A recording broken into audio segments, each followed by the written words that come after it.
Eddie Jordan, qui était donc le team principal et fondateur d'ailleurs de l'écurie Jordan Grand Prix dans les années 90 et 2000.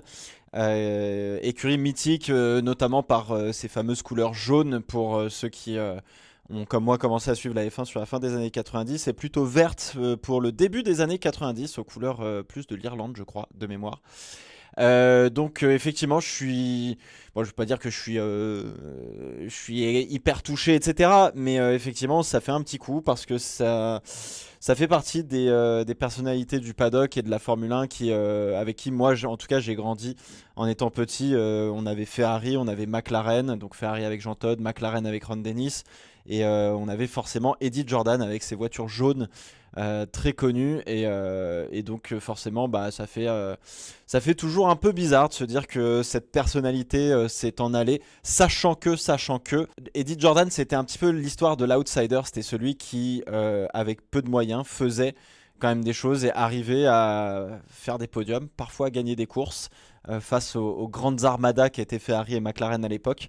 Et ça a été toujours un petit peu la personnalité du paddock qui était un peu rock'n'roll, qui amenait quand même pas mal de choses de l'extérieur, des célébrités, une manière de vivre, quelque chose comme ça. Eddie Jordan, tout comme Flavio Briatore, tout comme Bernie Ecclestone, ce sont ce qu'on appelle des deal makers. C'est des gens qui sont passionnés par le fait de simplement faire des deals, de faire pas des contrats, mais de faire des marchés avec, de se débrouiller pour trouver de l'argent, vendre quelque chose, etc. C'est des gens, et si vous regardez bien les histoires de chaque personnalité de la Formule 1, et c'est un peu le cas de Toto Wolff aussi. Aujourd'hui, on dit que ce sont des entrepreneurs plus que des deal makers, mais Eddie Jordan, il vendait des fruits à la récré à ses copains quand il était gosse pour se faire un peu de pognon. Bernie Ecclestone faisait exactement la même chose à la récré. Je sais plus ce qu'il vendait. Il achetait tout ce qu'il pouvait et il revendait tout ce qu'il pouvait à la récré.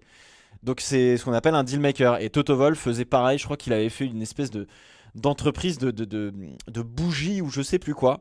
Et donc du coup c'est comme ça aussi qu'il s'est fait sa fortune. Donc c'était un deal maker. Et en Formule 1, est-ce que Lawrence Stroll est un deal maker? Probablement. Est-ce que d'autres patrons d'écurie ou d'autres propriétaires d'écurie sont des deal makers? Probablement aussi. Je pense qu'à un certain niveau de pognon, vaut mieux être un deal maker que pas être un deal maker. Mais Eddie Jordan faisait en tout cas partie de ces deal makers qui étaient rock and roll, quoi. Voilà, c'était le petit moment un peu hommage à Eddie Jordan qui, moi, bah, m'attriste forcément, mais je suis pas en train de pleurer toutes les larmes de mon corps. On va pas être à ce point-là. Faut pas déconner non plus, hein. Je le connaissais pas personnellement ni rien. Donc voilà.